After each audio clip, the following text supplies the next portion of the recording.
Merhaba arkadaşlar, Design CAD teorik eğitimin ikinci günü. İlk derste oluşturduğumuz model dosyası üzerinden eğitime devam ediyorum.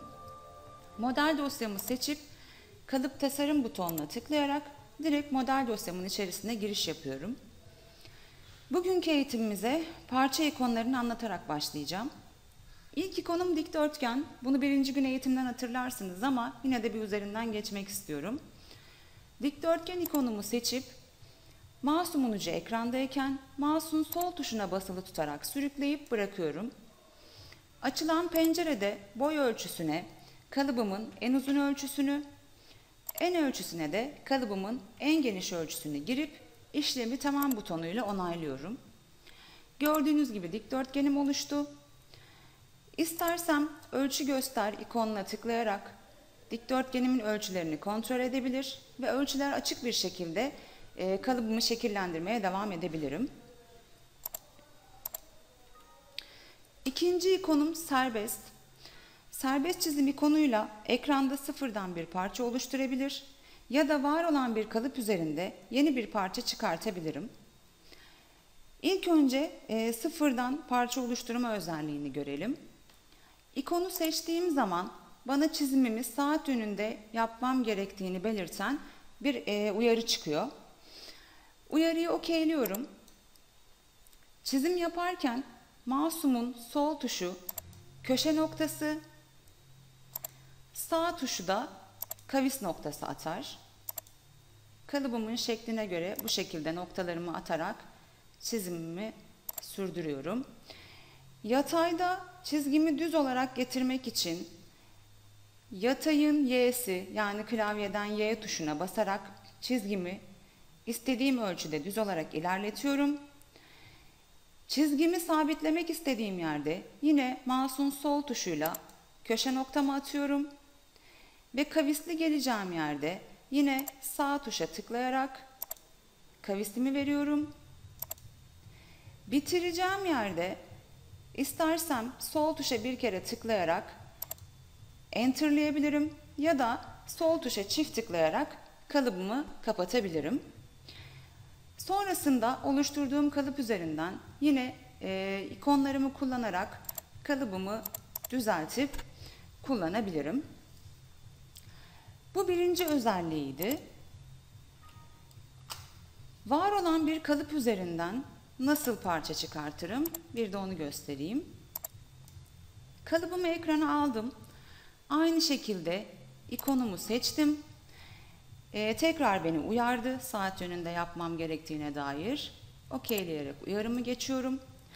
Burada dikkat etmem gereken bir husus var. Eğer kalıpta çıkartacağım parça doğrultusunda ölçülerde birebir istediğim yerler varsa burada mouse'la tıklayarak değil de klavyedeki boşluk tuşuyla yani space tuşuyla noktalarımı yakalayarak ilerlemem gerekiyor.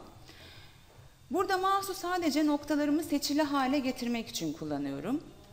Mouse'la noktama yaklaşıyorum ve klavyeden boşluk tuşuyla noktalarımı yakalıyorum.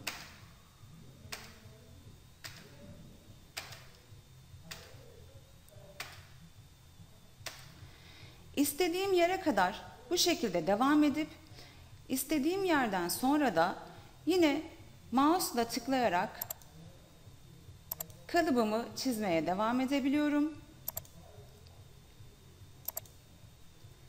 Bitireceğim yerde yine sol tuşa bir kere tıklayıp köşe noktama atıp sonrasında da enter'la işlemimi onaylıyorum. Gördüğünüz gibi var olan parça üzerinden yaka ölçüsü birebir olarak bir kalıp çıkartmış oldum.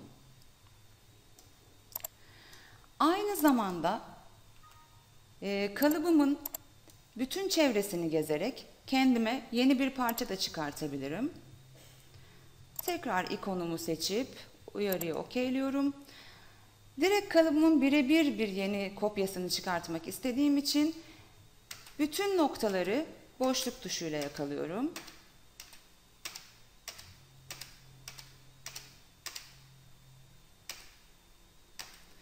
En son kapatacağım yerde çizgimi enter'layarak işlemi onaylıyorum. Bu şekilde de kalıbın gördüğünüz gibi birebir bir kopyasını çıkartmış oldum.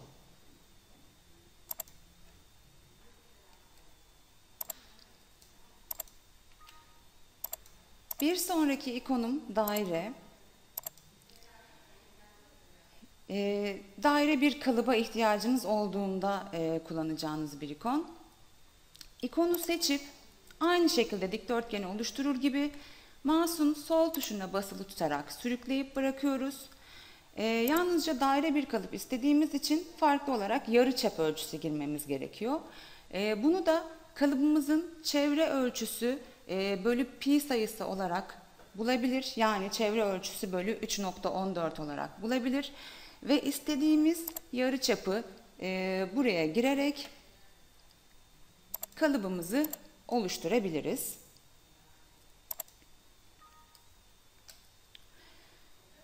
Dördüncü ikonumuz iç şekilden. Bunu iç şekil yaparken göstereceğim. O yüzden bunu atlıyorum. Beşinci ikonum orantılı taşı. Ekrana kalıbımı getiriyorum.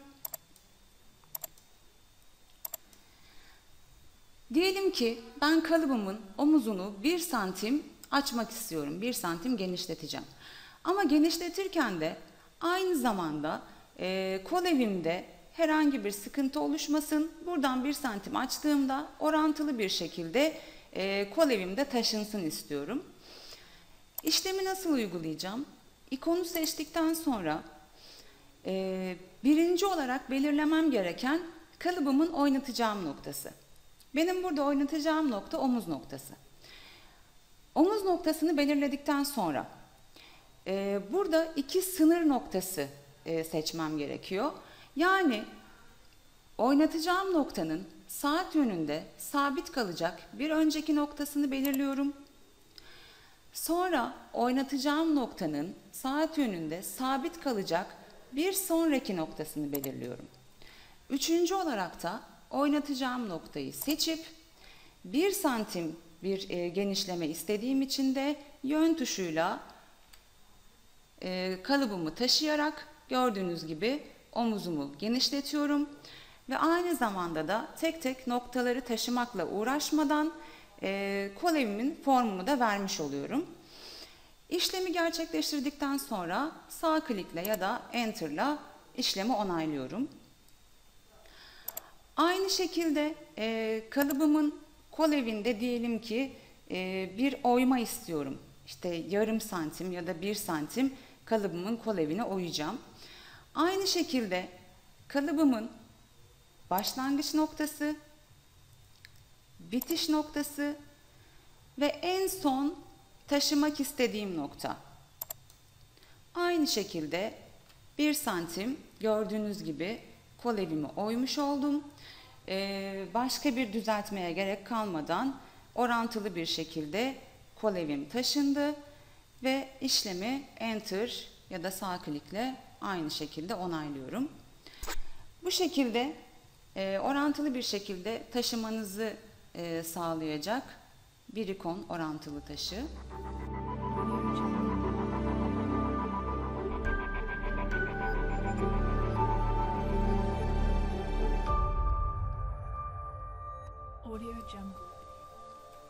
Bir diğer ikonum X yönünde pay ver.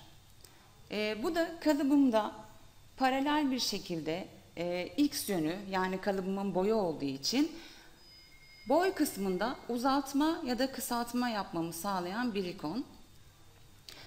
Nasıl uygulayacağımı gösteriyorum şimdi. İkonu seçtikten sonra kalıbımın üzerine geldiğimde şöyle bir sabitleme çubuğu çıkartıyor bana. Mouse'un sol tuşuna tıklayarak çubuğumu sabitliyorum. Boyda işlem yapacağım için ve paralel olacağı için işlem sadece bir tek nokta seçmem yeterli. Noktamı seçtikten sonra yön tuşlarıyla kalıbımın boyunu uzatabilir ya da kısaltabilirim. Mouse'la çekerek işlemimi gerçekleştirebilirim. Ya da noktayı seçtikten sonra M tuşuna basarak istediğim ölçüde değerimi yazıp tamam butonuyla işlemi gerçekleştirdikten sonra istediğim şekil buysa, istediğim uzatma buysa enterlayarak işlemi onaylayabiliyorum. Bu işlemi sadece enter ile onaylarsınız. Sağ klik işlemi devre dışı bırakır. Aynı şekilde Y yönünde pay ver ikonumla da kalıbımın eninde daraltma ya da genişletme yapabilirim. Yine aynı şekilde sabitleme çubuğumu mouse'un sol tuşuyla tıklayarak yerine getiriyorum. Yine bir nokta seçerek kalıbımı eninden genişletebiliyorum ya da daraltabiliyorum. Yine aynı şekilde işlemi yaptıktan sonra Enter tuşuna basarak yaptığım işlemi kalıp üzerinde onaylıyorum. Bir diğer ikonum yatay döndür. İkonu seçip kalıbın üzerinde sol tuşla her tıkladığımda gördüğünüz gibi kalıbımı 180 derece takla attırıyor. Ama bunu döndürmenin, kalıbımızı döndürmenin kısa yolları da var. Mesela kalıbımı seçip 2'ye bastığımda kalıbımı 90 derece döndürmüş oluyorum. Aynı şekilde kalıbı seçip 3'e bastığımda da demin yaptığım işlemi yani takla işlemini gerçekleştirmiş oluyorum. Sıradaki işlemler ölçme işlemleri gördüğünüz gibi ama onlara birazdan geçeceğim. Öncelikle diğer kalan ikonları bitirmek istiyorum. Bir diğer ikonum seçili nokta etrafında döndür. Biraz önce yaptığımız döndürme işlemleri yani 2 ve 3 ile yaptığımız döndürme işlemleri kalıbı merkezinden döndürür verilen derecede. Burada ise kalıbı seçtiğimiz herhangi bir noktasından döndürme imkanına sahip oluyoruz. İkonu seçtikten sonra kalıbımın istediğim herhangi bir noktasını tıklayıp daha sonra mouse'a basılı tutmadan döndürme çubuğumu uzatıp ve sonrasında mouse'un sol tuşuna basılı tutarak kalıbımı döndürebiliyorum. Gördüğünüz gibi döndürürken mouse'un ucunda kalıbımın kaç derece döndüğünü de görebiliyorum. Bu sayede ikinci bir kalıbı da aynı ölçüde döndürmem gerektiğinde bana yardımcı olacak. Döndürme işlemini bitirdikten sonra işlemi sağ klikle onaylıyorum. Fonksiyondan çıkmadan istediğim noktadan tekrar tıklayarak kalıbımı istediğim şekilde döndürebilirim. İşim bittikten sonra sağ tuşla onaylayıp seçim okuna basarak fonksiyondan çıkmam gerekir ki her tıkladığımda kalıbı döndürmek için çubuğu çıkartmasın bana. Seçili nokta etrafında döndür ikonumuz da bu şekilde. Geri alıyorum işlemimi. Bir diğeri kumaş katı ikonlarım. Benim şu anda kalıbımda kumaş katı var. Eğer kalıbımdaki kumaş katını silmek yani tamamen kaldırmak istiyorsam kalıbı seçip kumaş katı sil ikonuna bir kere tıklıyorum ve gördüğünüz gibi kalıbımın kumaş katı tamamen kalkıyor, siliniyor. Artık kalıbım kumaş katı değil. Kalıbıma kumaş katı vermek istersem kalıbımı seçtikten sonra kumaş katı oluştur ikonuna tıklıyorum. Ve kalıbımın kumaş katı açacağım hattının saat yönündeki başlangıç noktasını yani ön ortaya açacağım için saat yönündeki başlangıç noktası burası oluyor. Başlangıç noktasını mouse'un sol tuşuyla bir kere tıklayarak kumaş katı hale getiriyorum kalıbımı. Kumaş katımı açıyorum. Bildiğiniz gibi herhangi bir fonksiyona girdiğimde kalıbımın kumaş katı otomatik olarak kapanıyor. Çünkü buradaki değişikliği diğer tarafa yansıtabilmek için. Ama ben asimetrik bir model çalışıyorsam, yani sağ sol farkım varsa, kumaş katı bir kalıpta bu işlemi yapamam. Bu parçayı açık parça haline getirmem gerekiyor. O işlemi de kalıbı seçip kumaş katı parçayı açık parçaya çevir ikonuna tıklayarak gerçekleştiriyorum. Gördüğünüz gibi ortadaki kesik çizgim kayboldu. Artık kalıbım açık bir parça haline geldi. Yani artık kalıbımın bir tarafına farklı bir işlem, bir tarafına farklı bir işlem uygulayabiliyorum gördüğünüz gibi.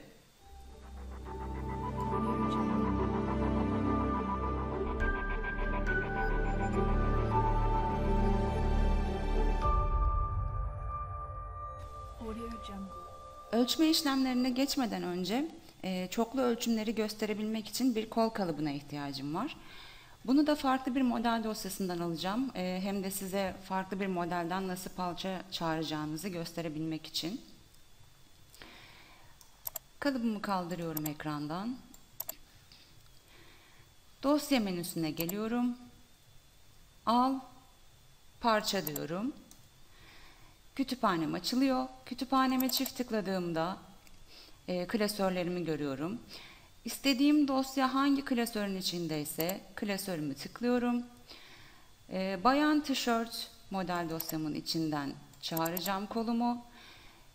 Bayan tişörte çift tıkladığım zaman altındaki kalıpları görebiliyorum.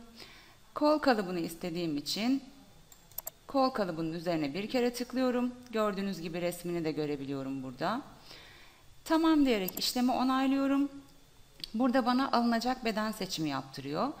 Benim burada ana bedenim 36. O yüzden burada da 36 bedeni istiyorum. Ve tamam diyerek işlemi onaylıyorum. Gördüğünüz gibi kol kalıbım parça listeme geldi.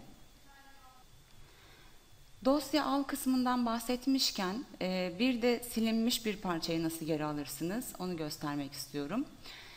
Ben dosyamdaki ön kalıbımı siliyorum şu anda. Pişman oldum. Tekrardan dosyama geri çağırmak istiyorum. Aynı şekilde dosya menüsüne geliyorum. Al. Bu sefer silinmiş parça seçeneğine tıklıyorum. Gördüğünüz gibi sildiğim ön kalıbım burada. Bu sadece benim içinde bulunduğum model dosyasına ait bir çöp kutusu. Sadece bu dosya içinde sildiğim kalıplar burada bulunur. Birden fazla ön kalıbı sildiysem, hangisini geri almak istersem onu bulmamı kolaylaştırmak için gördüğünüz gibi tarihi, saati, saniyesine kadar burada bilgileri yazar. Almak istediğim parçayı üzerine bir kere tıklayarak seçiyorum ve alttan seçili parçayı geri al butonuna basarak beden seçimi yapıyorum.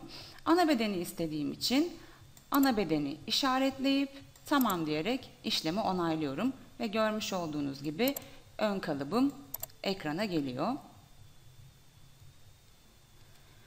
Bu kalıp üzerinden ölçme işlemlerini göstereceğim. Ölçme ikonlarımız burada.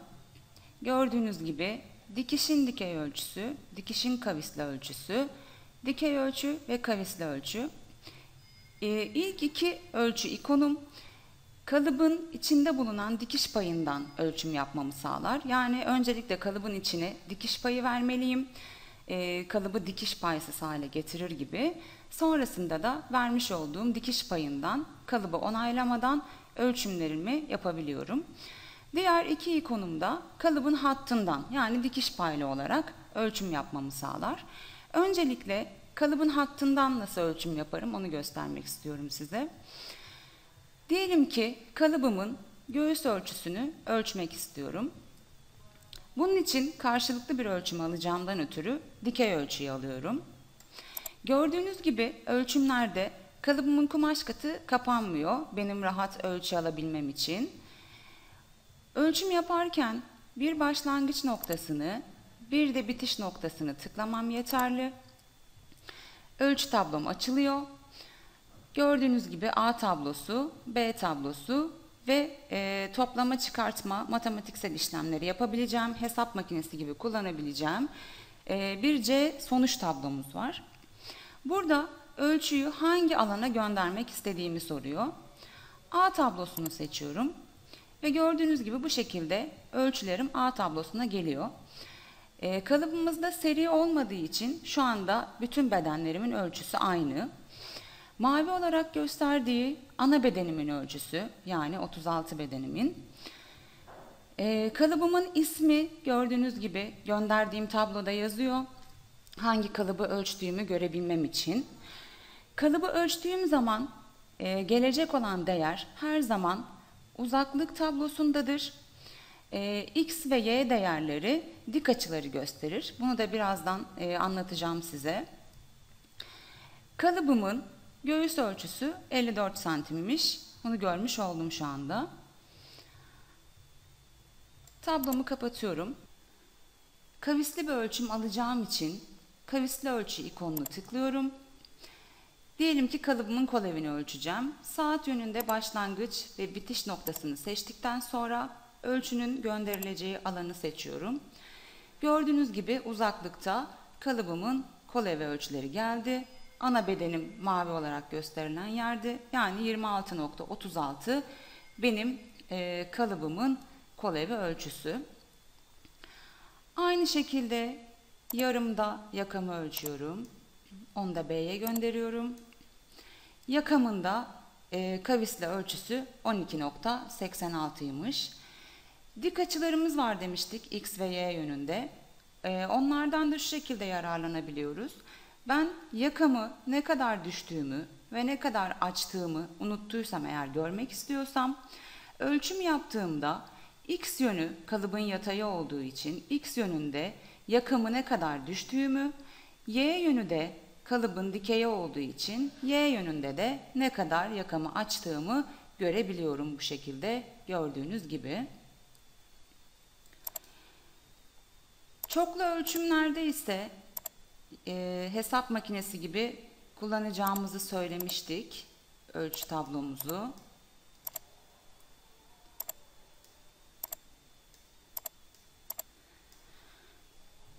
Yapacağım işlem ön ve arka kol evini ölçüp koldan çıkartmak, yani farkını bulmak. Öncelikle toplama işlemlerimi yapacağım. Yine kavisli bir yer ölçeceğim için kavisli ölçü ikonumu alıyorum.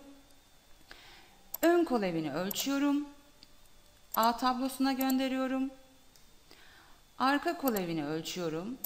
B tablosuna gönderiyorum. Ve A artı B ikonuna tıklayarak C tablosundan iki kol evinin toplamlarını almış oluyorum. Şimdi gelip kolumu ölçeceğim. Artık benim için A tablosu da B tablosu da müsait. Çünkü toplamlarım burada. O yüzden ben sistemli gitmek için A tablosuna gönder diyorum değerimi. Kolumun ölçüleri de A tablosuna geldi gördüğünüz gibi. Tekrardan C tablosunda işlem yapabilmek için C tablosundaki sonuçlarımı yukarıya almam lazım. Yani müsait olan tablom B tablosu olduğundan C'yi B'ye eşitle butonunu kullanarak C'deki sonuçlarımı B tablosuna alıyorum. Artık C tablosundan A eksi B butonunu kullanarak kol evlerimle kolumun arasındaki farkı görebiliyorum. Gördüğünüz gibi yaklaşık 3 milim bir fark varmış arasında. Aynı şekilde teknik karta da ölçü gönderebileceğinizi bu şekilde söylemiştim ilk dersimizde. Gelip ön göğüs ölçümü almak istiyorum. A tablosuna gönder diyorum. Ön kalıbımın göğüs ölçüleri geldi. Hangi tablodan ölçüm yaptıysam o tablonun yanındaki teknik kart butonuna tıklıyorum. Ölçü için bir isim girin diyor. Göğüs yazıyorum. Ve tamam diyerek onayladığımda gördüğünüz gibi göğüs ölçülerim teknik kartıma geliyor. Eğer kalıbımız serili olsaydı serili bir şekilde ölçülerimiz buraya gelmiş olacaktı. Bu şekilde de teknik karta ölçü atabiliyorum. Serili bir kalıpta ayrıca aralardaki beden farklarını görmek isterseniz, seri farklarını, beden farkı kutucuğunu işaretleyerek seri farklarını görebilirsiniz. Şu anda bizim serimiz olmadığı için, seriye daha gelmediğimiz için tıkladığımız zaman 0 olarak gösteriyor hepsini. Ama serili bir kalıp olsaydı bu, aralardaki beden ve seri atışlarını da görmüş olacaktık.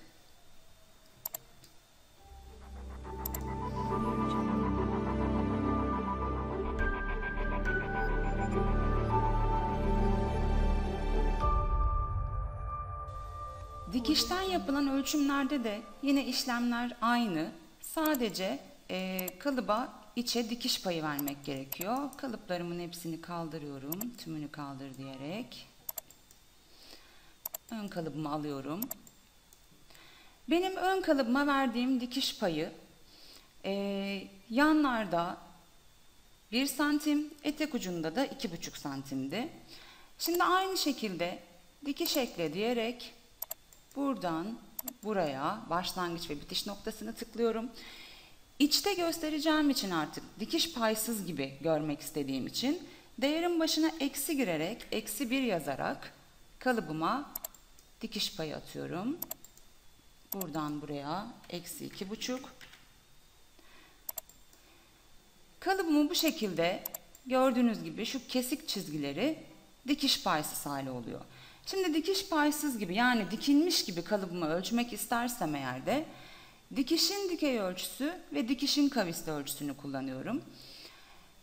Dikey ölçüyü tıkladığımda gördüğünüz gibi artık kalıbın hattından değil de dikiş payından algılıyor. Başlangıç noktası, bitiş noktasını tıklıyorum aynı şekilde. A'ya gönder diyorum. Gördüğünüz gibi kalıbımın etek ölçüsü 48 santimmiş. Aynı şekilde dikişin kavisli ölçüsü diyerek yine başlangıç ve bitiş noktasını tıklayarak kalıbımın dikiş paysız kol evi ölçüsünü de görebiliyorum bu şekilde.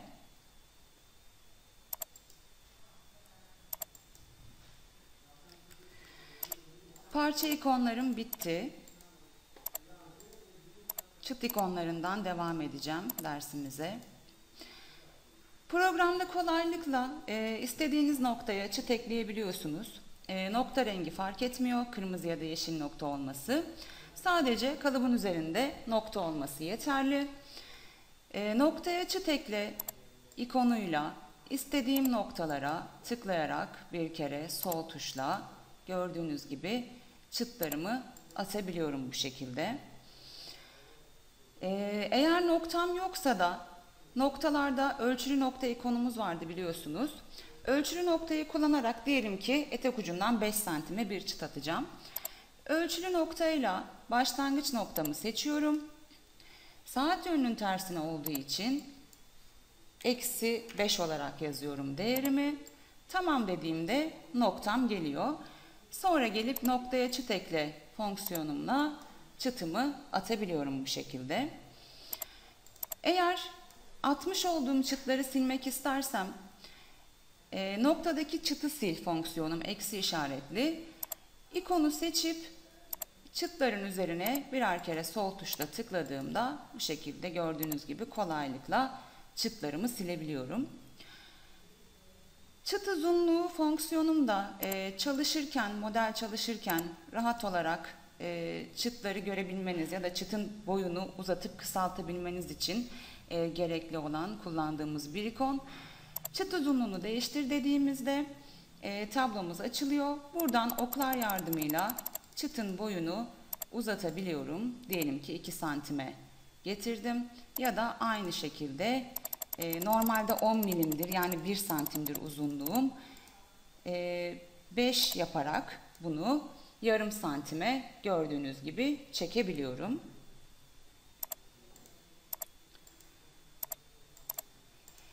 Çıt ikonlarımızı da gördük. Dikişle ilgili bilgimiz var ilk kalıp derslerinden ama tekrar tek tek ikonların üzerinden geçelim. Kalıba dikiş payı vermek istediğimiz zaman dikiş ekle ikonunu seçip başlangıç ve bitiş noktasını tıklayarak istediğimiz hattının kalıbın dikiş payını yazıp tamam diyerek işlemi onaylıyoruz. Şöyle etek ucuna da verelim. 2 santim diyelim ki.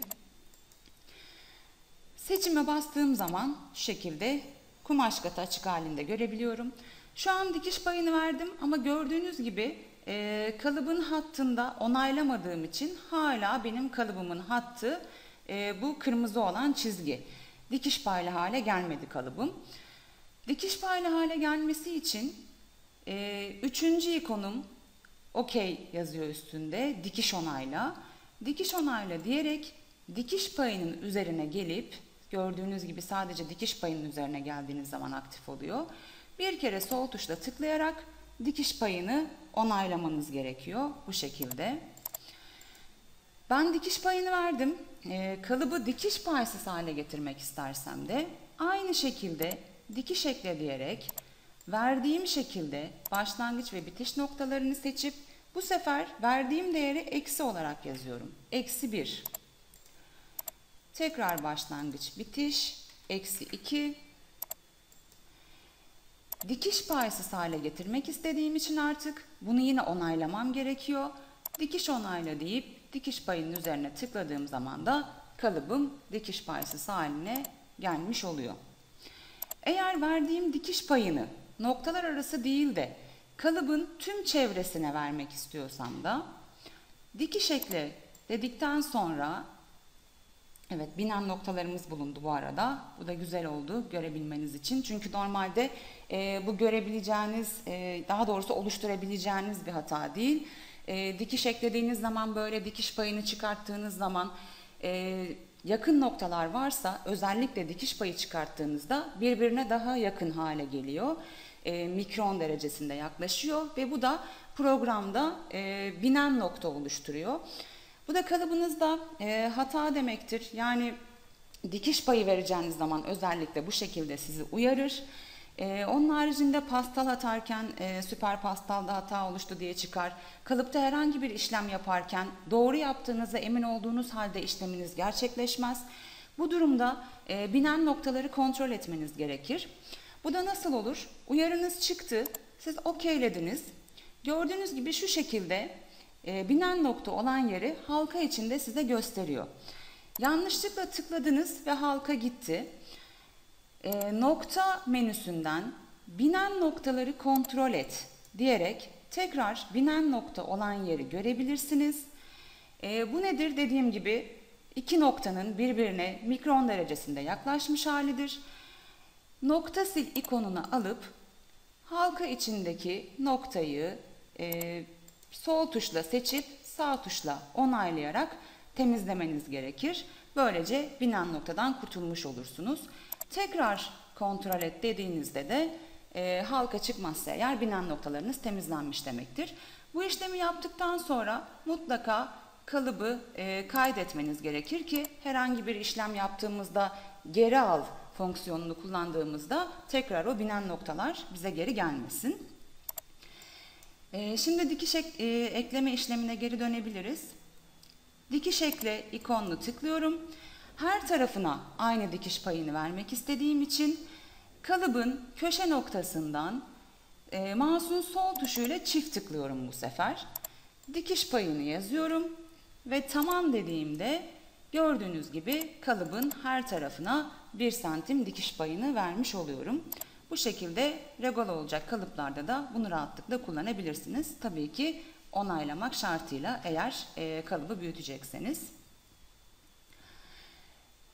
Dikişi ters çevir ikonumuzda verdiğimiz dikiş payını, dışa verdiğim dikiş payını direkt içe yansıtmamı sağlar. Bu şekilde dikişi ters çevir deyip dikiş payına tıkladığımda kalıbın ölçüsünde herhangi bir değişme olmadan dışa verdiğim dikiş payını direkt içte gösterir. Dikişi siliyorum şu anda.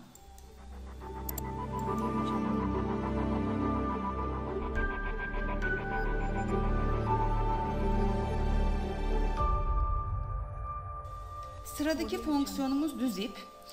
Düz ip ikonlarımız burada. Düz ip ekle, düz ip sil, düz ip taşı, düz ip seç, düz ip boy. Ama düz ip yataya ekle diye artı bir fonksiyonumuz var menüde olan. O yüzden düz ip işlemlerini size direkt menüden göstereceğim. Bir kalıba düz ip eklemek istediğinizde düz ip ekle ikonunu seçerek mouse'un sol tuşuyla kalıbın üstünde istediğiniz gibi düz ipin kırık olmamasına dikkat ederek tekrar sol tuşla tıklayarak düz ipi ekleyebiliyoruz. Kalıbın varsayılan düz ipi her zaman kırmızı renktedir. Eğer siz renk ayarlarından bunu değiştirmediyseniz. Şu an gördüğünüz gibi hala eski düz ipi kendi düz ipi olarak algılıyor. Yeni düz ipi tanımıyor. Bunu tanıtmak için düz ip seç diyerek düz ipin üzerine sol tuşta bir kere tıklayarak yeni düz ipin bu olduğunu kalıba tanıtmamız gerekiyor. Sonrasında da düz ip sil diyerek eski düz ipin üzerine bir kere sol tuşla tıklayıp düz ipi silebiliyoruz. Rutinde düz ip ekleme işleminiz bu şekilde.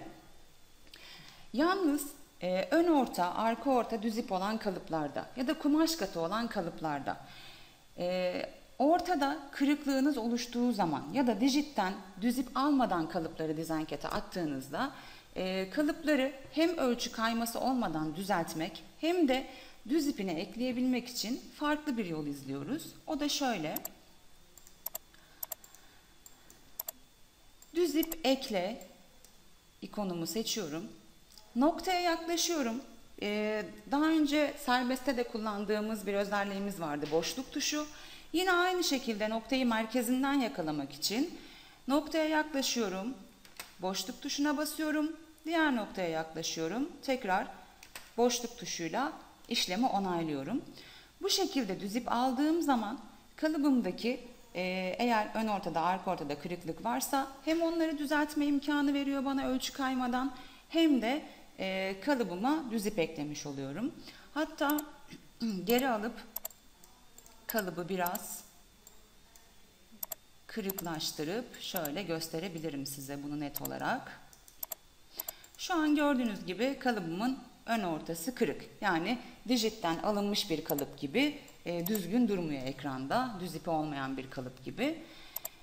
Düz ip ekle diyerek noktaya yaklaşıp boşlukla ilk noktamı yakalayıp aynı şekilde diğer noktaya yaklaşıp boşlukla ikinci noktamı da yakalıyorum.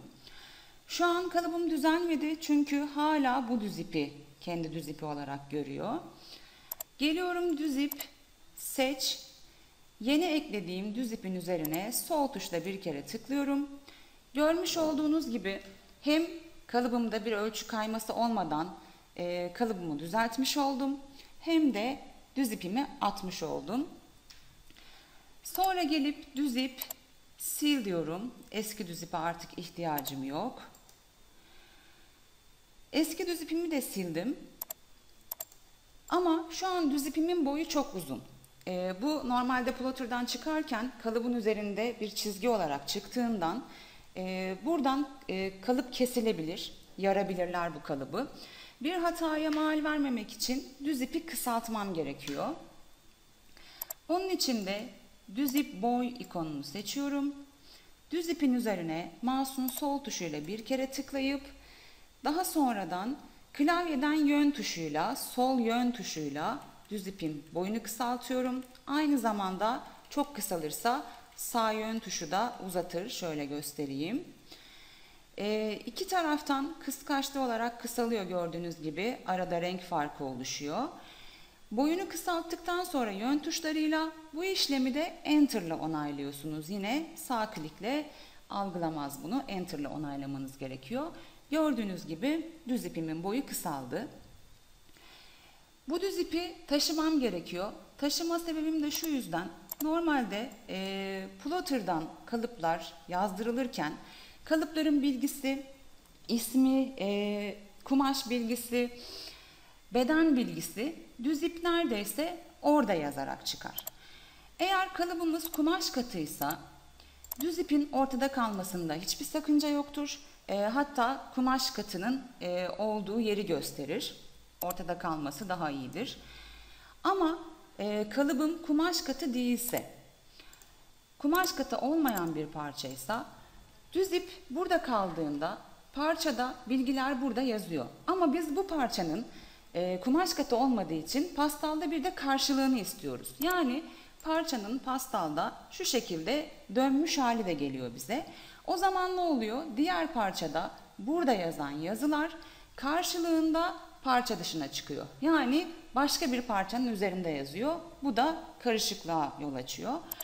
Onun için eğer kumaş katı değilse parçamız mutlaka düz ipimizi ortalıyoruz. O işlemi de düz ip taşı ikonuyla yapıyorum. Düz ipin üzerine mouse'un sol tuşuyla basılı tutarak çekip sağ tuşuyla onaylayarak ya da enter'la onaylayarak düz ipimi kalıbın üzerinde taşıyorum. Bu şekilde düz ipimizi ekleyebiliyoruz. Bu normalde bizim iki şekilde düz ip ekleme yöntemimiz var. Bu birincisi. İkincisi de ben kalıbı ekranda çeviririm istediğim şekilde ve kalıbın ekrandaki o duruşuna göre programdan düz ip atmasını isterim. Onu da şöyle uyguluyorum. Kalıbı seçip istersem iki tuşuyla 90 derece döndürüp dik yapabilirim. Dik hale geldikten sonra şu an gördüğünüz gibi düz ipim yanlış. Kalıba göre doğru düz ipini atmam gerekiyor. Bunun için kısa bir yolum var. Kalıbı seçip düz ip yataya ekle diyerek kalıbın üzerine tıkladığımda gördüğünüz gibi direkt olması gereken düz ipini kendisi atıyor.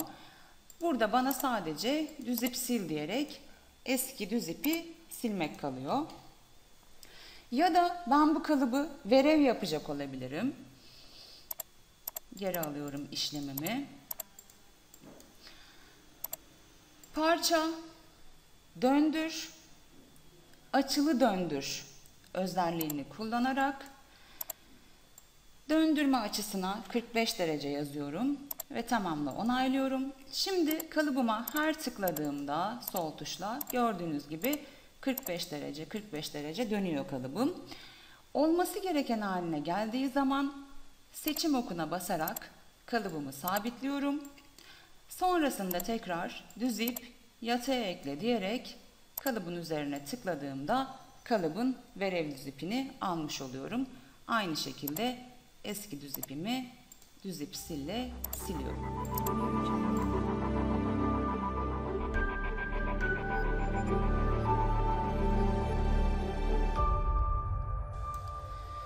Sırada iç şekil ikonlarım var.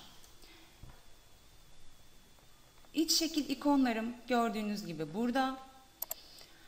Kalıba baskı yeri, düğme yeri, ilik yeri, cep yeri gibi işaret alacağımız durumlarda kullanacağımız bir ikondur. İç nokta ekle ilk ikonumuz.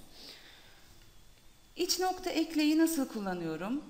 İkonu seçtikten sonra kalıptaki başlangıç noktasını tıklıyorum. Sonrasında istersem mouse'un sol tuşuyla basılı tutarak çekip istediğim yerde bırakıp sağ tuşla onaylayabilirim. Başlangıç noktasını seçtikten sonra yön tuşlarıyla istediğim ölçüde ilerleyip düğme yeri, ilik yeri gibi yerleri işaret alabilirim. Bu şekilde.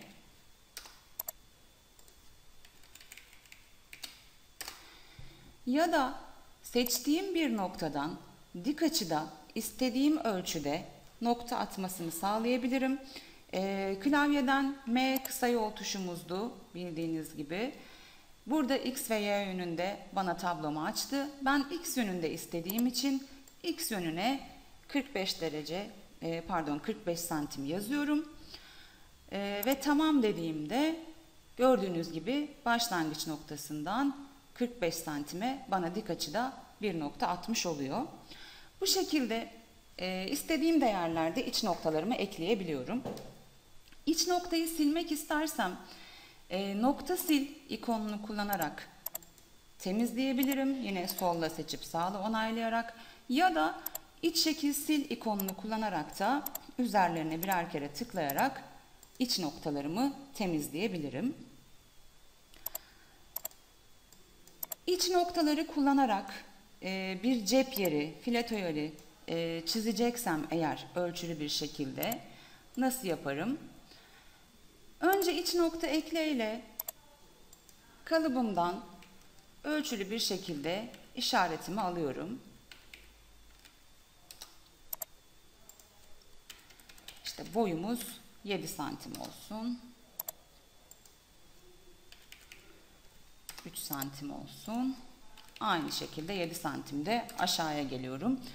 Çizeceğim kalıbın, çizeceğim şeklin noktalarını bu şekilde işaret almış oldum.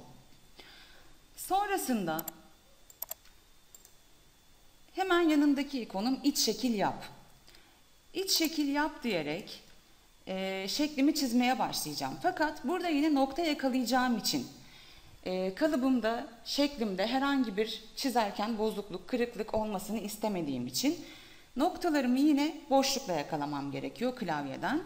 Noktaya yaklaşıyorum. Boşluk, boşluk, boşluk, boşluk. Dördüncü noktamı tuttuğumda artık işlemi onaylıyorum. Çünkü ben bunu kapatmaya çalışsam da program buna izin vermeyecek. Daha sonrasını düşünerek, bu iç şekle seri vereceğimi düşünerek, seride herhangi bir sıkıntı olmaması için, çizgilerde seri verdiğimde düzgün gitmesi için bunu programa kapattırmam gerekiyor. Ama öncelikle şu atmış olduğum iç noktaları silmem lazım. Çünkü bir iç şeklin üzerinde iç nokta varsa hangi fonksiyon olursa olsun öncelikle iç noktaları algılar. Ben çizgiyi algılamasını istediğim için iç şekil sil diyerek öncelikle bu iç noktaları temizliyorum üzerine birer kere tıklayarak.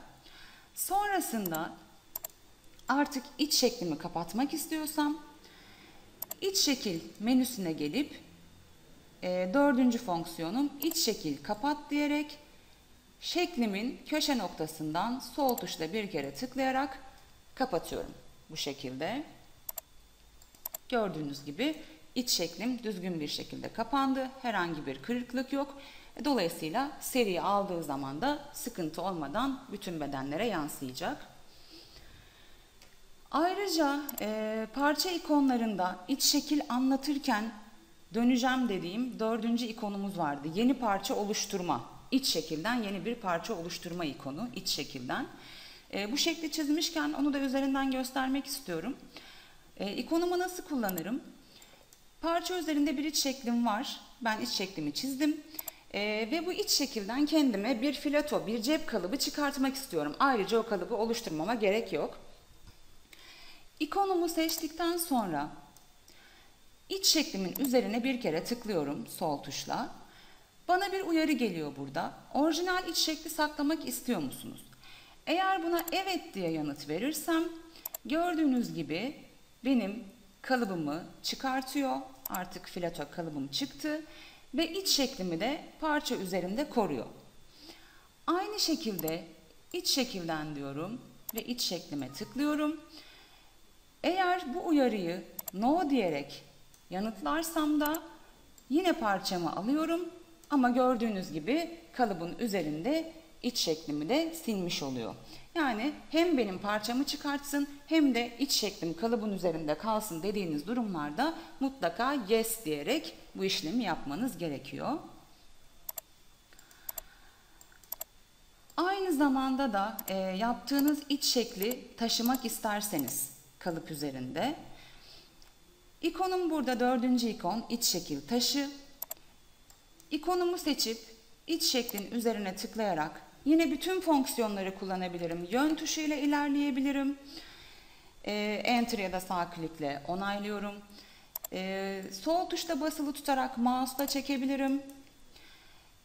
İç şeklimi tıkladıktan sonra M tuşuna basarak tabloya ölçü girerek iç şeklimi taşıyabilirim. Bu şekilde sonra onaylıyorum tabii ki. Gördüğünüz gibi bütün fonksiyonlarla yine iç şeklimi kalıp üzerinde taşıyabiliyorum. Ayrıca var olan bir iç şekli başka bir parçaya kopyalamak isteyebilirim. Mesela ön parçamda bir iç şeklim var. Arka parçama da bu iç şeklimi kopyalayacağım. Bunun için öncelikle bir nokta atmam gerekiyor. Bir nokta belirlemem gerekiyor. Ben bu iç şekli nereye kopyalamak istiyorum? Eğer kalıbın içinde olacaksa.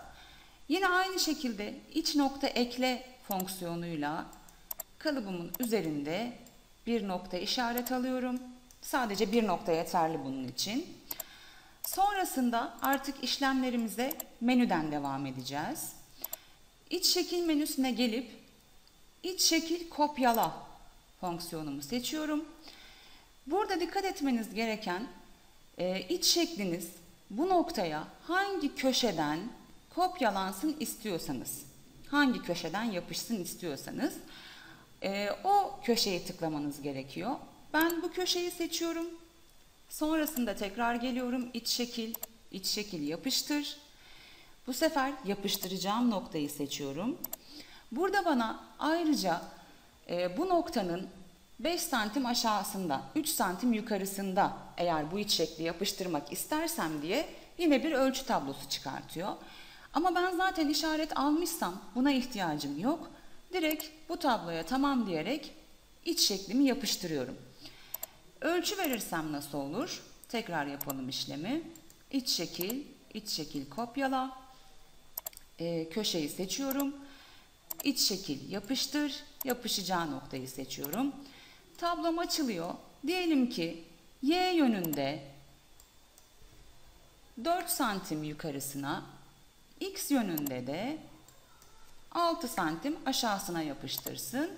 Tamam dediğim zaman gördüğünüz gibi Y yönünde 4 santim yukarısı, X yönünde de 6 santim aşağısına bu iç şekli yapıştırmış olduk.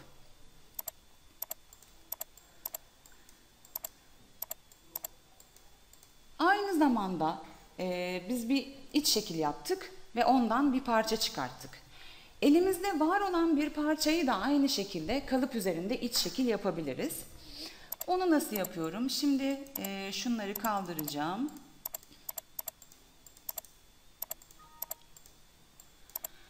Yine iç şekilden ikonumla ondan faydalanıp kendime bir tane kalıp çıkartacağım.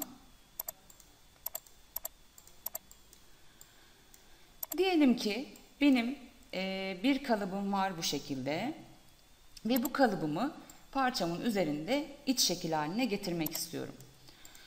Öncelikle yine iç noktayla bir işaret almam gerekiyor. İç şekil, iç nokta ekle.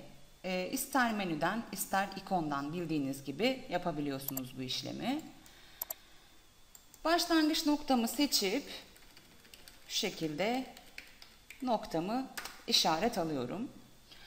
Sonrasında nokta ikonlarında seçili iki noktayı üst üste bindir ikonumuzla bu kalıbı iç noktamın üzerine bindiriyorum. Buradan sonrasında programda normalde rutinde kalıpta bir işlem yapabilmek için o kalıbın seçili olması lazım. Seçili hale gelmesi lazım. Yani kırmızı olması lazım. Gördüğünüz gibi şu anda benim cep kalıbımı değil ana kalıbımı yani ön bedenimi kırmızı olarak görüyor. Ama benim cebimde işlem yapmam gerektiği için cebi kırmızı algılatmam lazım. Bunun için de küçük bir ara işlem yapmam gerekiyor. Ana kalıbımın üzerinde sağ klik, parça, alta al diyorum. Yani ana kalıbımı alta al, cep kalıbımı üste bırak. Şimdi cep kalıbına tıkladığımda gördüğünüz gibi artık üstte gördüğü için seçili hale getirebildim. Seçili hale geldikten sonra yine geliyorum iç şekil menüsüne. Parçayı iç şekil yap diyorum bu sefer. Normal iç şekil yap da karıştırmayın bunu, farklı bir işlem. Parçayı iç şekil yap. İkonuma tıkladıktan sonra fonksiyonuma cep kalıbını üzerinden çekip alıyorum. Bu şekilde gördüğünüz gibi var olan bir kalıbı bedenimin üzerinde iç şekil haline getirdim. İç şekil fonksiyonlarımızı bitirmiş olduk. İkinci gün dersimizin de sonuna geldik arkadaşlar. Vakit ayırıp dinlediğiniz için teşekkür ederim. Sonraki derslerimizde görüşmek dileğiyle. Hoşça kalın.